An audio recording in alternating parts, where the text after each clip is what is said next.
ఇది నీకోసం.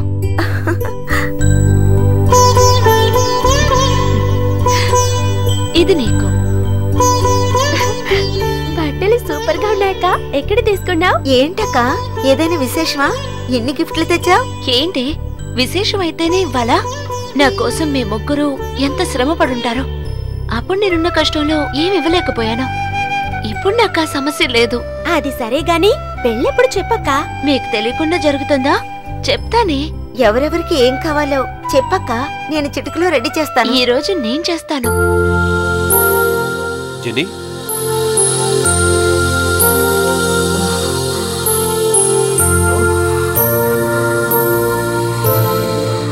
ఏమండి, ఆశ రేపు వచ్చేస్తుంది కదా, తను లేకపోతే నాకు చాలా బోర్గా ఉందండి. ఖచ్చితంగా వస్తుందిరా, నువ్వేం దిగులు పడకు. రాణి నిన్ను బాగా చూసుకుంటుంది కదా. సమయానికి మాత్రలు వేసుకుంటున్నావా? వేసుకుంటున్నానండి.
ఏమైంది? ఏం నువ్వు కనీసం దగ్గర కూడా రానివ్వట్లేదు? ఉండు ఉండు, ఒక చిన్న సెటప్ పెడతాను, అప్పుడు తెలుస్తుంది నీకు. అవునవును, మీరెటువంటి వారో మీ గురించి నాకు తెలీదా?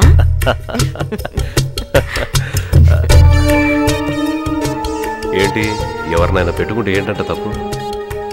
జెన్నీ ముందు మాట అనడం కూడా మంచిదే అయ్యింది. ముందు ముందు దారి క్లియర్ అవుతుంది.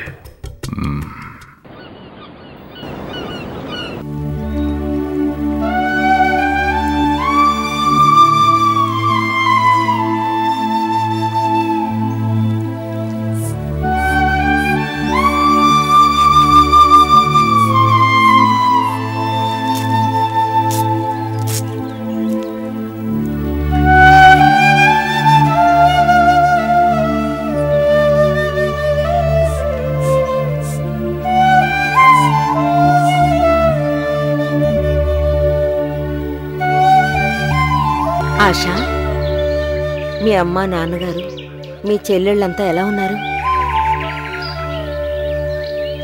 అమ్మా నాన్న. అమ్మా నాన్నలు చూడడానికేగా మీ ఊరు వెళ్ళొచ్చావు? అమ్మా నాన్న, ఓ అమ్మా నాన్న గురించి అడుగుతున్నారా? అందరూ బాగున్నారు. మీ గురించి అడిగారు, మిమ్మల్ని అడిగినట్టు చెప్పమన్నారు. మీకు నయమైతే నాన్నగారు తిరుపతిలో తలనీలాలు ఇస్తానన్నారు. అలాంటి మొక్కెందుకు ఆశ, వాళ్ళని ఒకసారి మన ఇంటికి రమ్మని చెప్పు, నేను కూడా చూసినట్టుంటుంది. ఓకేనా?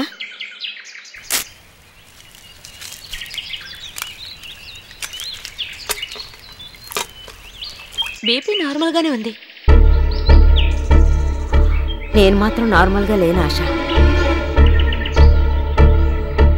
నిన్న కూడా ఆయన నా దగ్గరికి ఎంతో ఆశగా వచ్చారు, కానీ నేను ఆయన్ని సంతోషపెట్టలేకపోయాను. ఆయన చాలా బాధతో నిరాశతో వెళ్ళిపోయారు. మీరేం దిగులు పడకండి, ఇంకొన్ని రోజుల్లో మీరు మామూలు మనిషి అయిపోతారు. అప్పుడు చూడండి, మీరు అనుకున్నవన్నీ జరుగుతాయి. ఎప్పుడు నా ఆరోగ్యం బాగుపడి నువ్వు చెప్పినట్టు జరుగుతుంది, అంతా నా తలరాత. ఖచ్చితంగా నేను అన్నట్టు జరుగుతుందో లేదో చూడండి. సరేగా, మీరు రూమ్కి వెళ్ళండి, ఇది పెట్టేసి నేను వస్తాను.